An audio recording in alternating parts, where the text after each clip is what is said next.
2019 में आप Pakistan Cricket board के साथ वाबस्ता हुए और हाई परफॉर्मेंस सेंटर, तो आप को अब लगभग चौथा साल है पाकिस्तान क्रिकेट बोर्ड के साथ, तो मुतमईन है आप या आप समझते हैं कि हर चीज़ में बेहतरी की गुंजाइश होती है, तो आपके काम में भी बेहतरी की गुंजाइश है?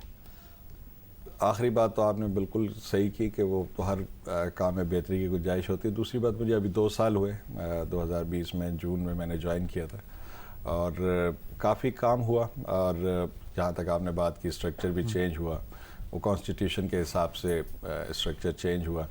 जहाँ तक क्रिकेटिंग पॉइंट ऑफ व्यू से अगर इस स्ट्रक्चर को देखें तो मेरे ख़्याल से एक बहुत ही टफ क्रिकेट का स्ट्रक्चर है, जहाँ पे क्रिकेट का स्टैंडर्ड डेफिनेटली बेहतर हुआ है। इसके साथ जो दूसरी चीज़ें जुड़ी हैं वो अपनी जगह पर हैं, जैसा कि आपने भी कहा, लेकिन हमारी कोशिश ये है कि और ज़्यादा जॉब्स क्रिएट करें। और इसी तरीके से आपने देखा होगा कि हमने कोचेस की नई जॉब्स क्रिएट की और 93 कोचेस हमने डिस्ट्रिक्ट क्रिकेट में भी रखे। हमें भी एहसास था कि काफ़ी प्लेयर्स की जॉब गई है, तो आपने दूसरी अपॉर्चुनिटीज़ क्रिएट की हैं। जहाँ तक हाई परफॉर्मेंस सेंटर का काम है, हाई परफॉर्मेंस सेंटर जो है पिछले 2 साल से आपको पता है कि जिस तरह कैंप्स होते थे उस तरह कैंप्स तो नहीं हुए, लेकिन काफ़ी दफ़ा हमने पाकिस्तान टीम के साथ उसको हेल्प करने की कोशिश की और उसके साथ लगे रहते हैं। और जो भी प्लेयर पाकिस्तान टीम से वापस आता है वो भी वहाँ पे आता है और काम करते रहते हैं उसके साथ। तो मेरे ख़्याल से जो प्रोग्रेस है, अगर आप देखें पाकिस्तान टीम की परफॉर्मेंस, पाकिस्तान टीम के खेलने का तरीका, मेरे ख्याल से काफ़ी डिफरेंस आपको नज़र आएगा पिछले 1 साल के अंदर, 6 महीने के अंदर।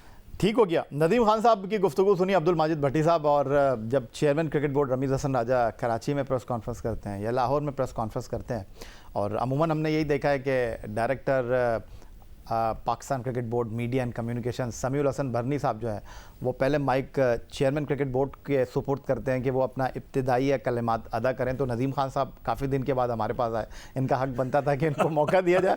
ठीक है, उन्होंने वो रमीज़ हसन राजे की तरह 18 मिनट या 20 मिनट ले ही लिए, ये इनका हक बनता था। तो मेरा ख्याल है कि उन्होंने जो काम हो रहा है और मुख्तसर तौर पर उन्होंने तमीद बांधी, वो आपके सामने है। तो आपके 2 साल का काम है यही है, लेकिन मैंने 2 मिनट में बताने की कोशिश की है, तो ज़्यादा टाइम नहीं लिया, क्योंकि माजिद भट्टी साहब किस हद तक आप मुतमईन है और इनकी गुफ्तगू में से आप कोई सवाल अगर निकालना चाहें? ज़रूर। एक जो मेरा सवाल था जो पिछले दिनों उस पर काफ़ी डिबेट हुई, मेरा ख्याल वो भी नदीम खान के अंडर में ही इशू आता है।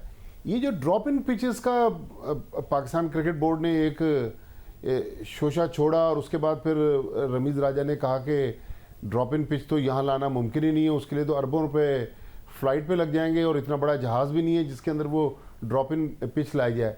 तो आज ही वो जो एडिलेड के क्यूरेटर हैं वो पाकिस्तान पहुंचे, तो मैं ये जानना चाह रहा था कि अब जब ड्रॉप इन पिचेस वहाँ से यहाँ तो आ नहीं रही, तो अब क्या पाकिस्तान में ड्रॉप इन पिचेस बनेंगी या ऑस्ट्रेलिया से जो मट्टी आई है, इस बारे में मैं इनसे जानना चाह रहा हूँ कि क्या मामला आगे बढ़ रहे हैं। सर सीधा आप पूछ लेना कि हाई क्वालिटी की बात थी, तो हाई परफॉर्मेंस सेंटर के डायरेक्टर से कोई इनपुट ली थी राजा साहब ने ये गुफ्तगू करने से पहले? देखिए, बात बिल्कुल आपने जैसे कहा क्वालिटी पिचेस की है, चाहे वो ड्रॉप इन हो, चाहे वो हमारी अपनी पिच हो, चाहे वो जो नॉर्मल पिच होती है घासी पिच वो हो। बात यह है कि क्वालिटी पिचेस होनी चाहिए। क्वालिटी पिचेस होंगी तो क्वालिटी क्रिकेट होगी, इसमें तो कोई दो राय नहीं है। जहाँ तक बात है पाकिस्तान की पिचेस की, आपको हम सब जानते हैं, हमने भी इतने अरसे 30-35 साल से इस क्रिकेट में इन्वॉल्व है। पाकिस्तान की क्रिकेट में जनरली लो बाउंस होता है, और जब हम किसी हाई बाउंस पिच पे या जब इस तरह के कंडीशंस में या इस तरह के मुल्कों के अगेंस्ट खेलते तो हमारे प्लेयर्स कुछ स्ट्रगल करते हैं। तो इसके लिए हम चाह रहे हैं कि मुख्तलिफ़ तरह की पिचेस हो। इसीलिए ये ऑस्ट्रेलिया के जो ये एक्सपर्ट हैं, एडिलेड के जो डेमियन आए हैं, ये है वहाँ के हेड क्यूरेटर हैं और ये एक्सपर्ट है ड्रॉप इन पिचेस के। अच्छा, ड्रॉप इन पिचेस का एक जो फिनोमेना है वो इस तरह से आया कि क्योंकि ऑस्ट्रेलिया में जो ग्राउंड्स होते हैं वो दूसरे गेम्स के लिए भी इस्तेमाल होते हैं, और उनका क्रिकेट सीज़न जो है वो एक गर्मियों में चलता है और सर्दी में वो क्रिकेट खेलते नहीं हैं। तो वो सर्दी में ग्राउंड जो है किसी और चीज़ के लिए इस्तेमाल होते हैं, तो इसलिए वो ड्रॉप इन पिच लगती है, और जब सीज़न ख़त्म होता है वो ड्रॉप इन पिच निकाल ली जाती है और वो फिर उधर वहाँ पर दूसरे गेम होते हैं। तो ड्रॉप इन पिच का तो आइडिया ये आया था जो इंटरनेशनल क्रिकेट में इंट्रोड्यूस हुई।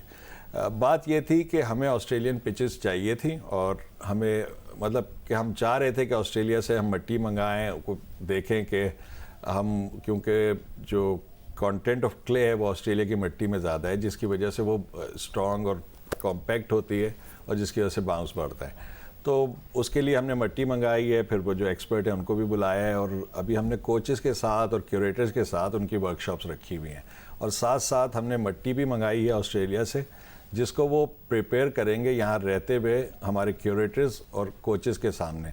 हम चाहते हैं कोचेस भी लर्न करें कि किस तरीके से पिचेस बनती है और उसका क्या बिहेवियर होता है, क्योंकि ये हमेशा डेवलपमेंट ऑफ प्लेयर्स में प्लेयर की डेवलपमेंट में बहुत काम आता है कि अगर आपको पिच का बेहतर आइडिया, तो ये सारी चीज़ें चल रही हैं।